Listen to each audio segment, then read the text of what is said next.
Their Fated Travels. Chapter 14.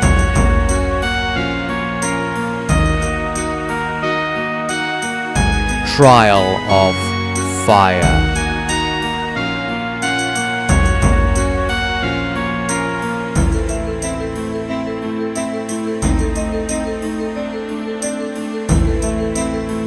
Extract from the Diary of Dieter, Day 40. The others discussed the best way to get into the tavern. I decided to stay out of the conversation since they are smart enough to handle that lower task. Most of them anyway. Head hurts for some strange reason. Right, so Tobias will sneak in through the upstairs window and check the rooms, while the rest of us will improvise an excuse to get to the cellar where you can join us, piped Maestro before continuing. Dieter, you've been rather quiet, even for you. Is something perhaps the matter? Dieter looked up, glaring at the wizard, and after a moment replied, I am fine, and so is the plan. Let's just get there already, before the halfling changes its mind, before he tries to steal my wallet, not for the first time this evening. With that they left the temple, avoiding the gaze of people who scurried in the darkness, like the rat men they had previously fought. From the Diary of Rysandria. This city is so full of sickness, both of the body and of the spirit. It disheartens me to know that I alone could not heal it. Even with my sisters and the temple, the city remains like this. I know how hard they must try and how they feel. I find Dieter hard to figure out. One minute he seems to struggle to barely contain some darkness within him. Then he fought like a maddened thing to protect the false beast man and the poor girl with the mutation. From the Diary of Tobias. Finally they gave me a job to do. A pitifully easy one given my skills. Better than having to follow that idiotic wizard around tonight at least. Tordrad's Diary. I tire of sneaking and lying. Why does wizard not let me cut, kill, enjoy? Dieter is funny. Even his dog has warrior heart. So Dieter feed it to him. Ha! Helped me perfect shashlik recipe.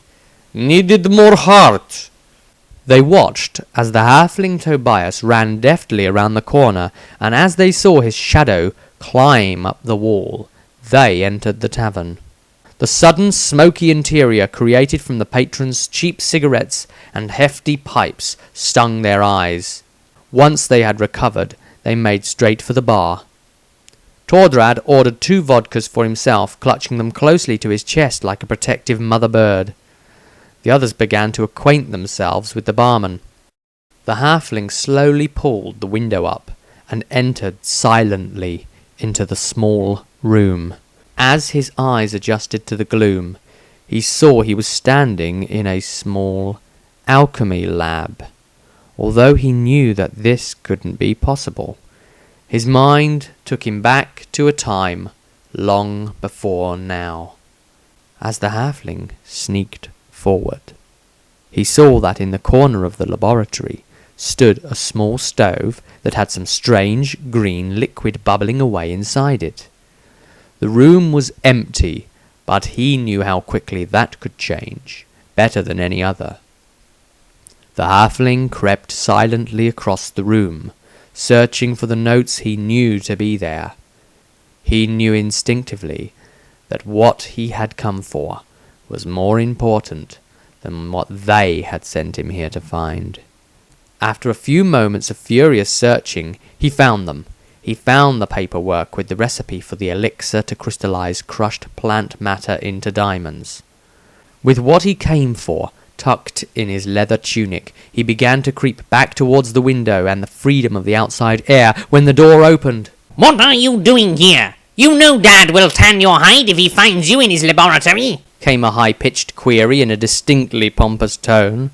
As the thief looked around, he saw the silhouette of a person of similar height, Before he could respond, the blood in their chests froze when they heard the front door being unlocked and the sound of muffled voices became more apparent.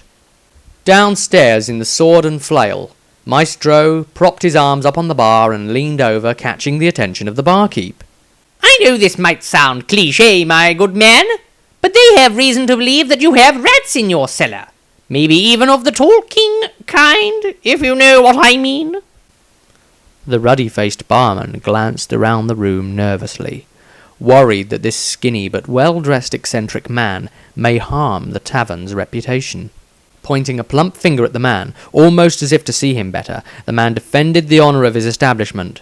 "Now I assure you, whoever you are, there are no rats here, right? Talking or otherwise." The man had the good sense to speak in a hushed tone, but clearly he had sampled some of his own produce.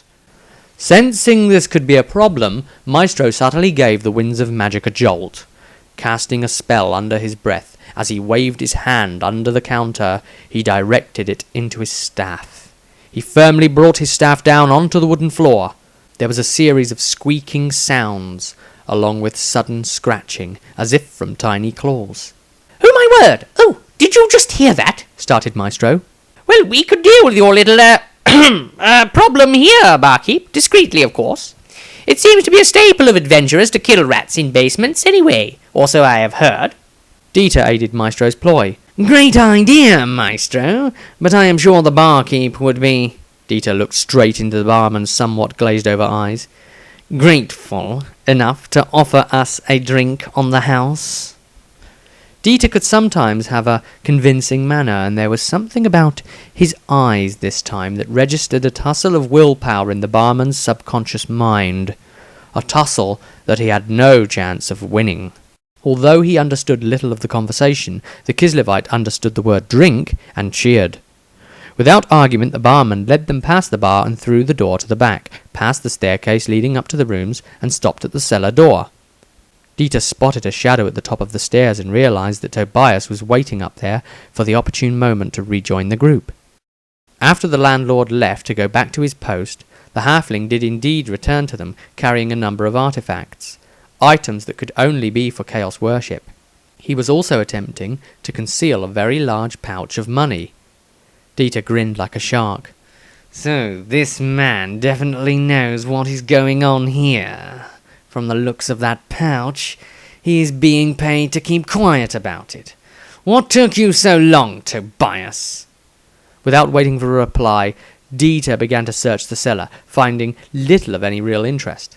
Then they spotted Olga pawing at a barrel, and they realized the floor around it was cleaner than the rest of the rough-hewn room. "Dog good," said Tordrad. Dieter walked over to the dog, patting it gently. "Good work, Olga. Here you go." He gave the dog a strip of beast-man-flavoured jerky to chew on while they moved the barrels out of the way. As a group, they moved down to the floor below via the iron-runged ladder set in place to the wall. There they found themselves in a narrow corridor, wide enough for only two. Dieter ordered the dog to remain above to safeguard against a rear ambush. They set off down the passageway. After a minute or so of walking, they spotted a light coming from an opening that suggested a room maybe only a few yards ahead. From Tordrad's diary, day 40. "Dr. Brave! He approached clearing up front with me. Something felt wrong. Tunnel barely wide enough for me. Good thing Dieter small. Big presence for man so small." Extract from the diary of Maestro. "Something about the clearing felt wrong. Like the winds of magic were being affected, persuaded almost, away from this place. Good thing Tordrad was up front. I would get an extra warning that something might try to kill me soon. Especially if something killed him first. I keep getting a feeling about Dieter. It was as though he was, and yet was not there. I swear I even saw his shadow move a little before he did. I must talk to Tobias if it continues. Perhaps I'm becoming attuned to something going on with Dieter. Something perhaps Dieter isn't even aware of yet."